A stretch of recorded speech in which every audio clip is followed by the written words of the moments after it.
ವಿನುತ ಸಿದ್ಧಿಪ್ರದ ವಿಘ್ನೇಶನ ದಯದಿಂದ ನೆನೆದ ಕಾರ್ಯಗಳೆಲ್ಲ ನೆರವೇರಲಿ. ದಿನ ದಿನದಿ ಧನ್ವಂತ್ರಿ ಆಪತ್ತುಗಳ ಕಳೆದು ಮನಕ್ಕೆ ಹರುಷವನಿತ್ತು ಮನ್ನಿಸಲಿ ಬಿಡದೆ.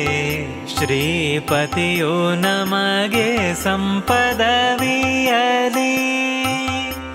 ನಿರುತ ಸುಜ್ಞಾನವನೀವ ಮಧ್ವರಾಯ ಗುರುಗಳ ಆಶೀರ್ವಾದ ನಮಗಾಗಲಿ.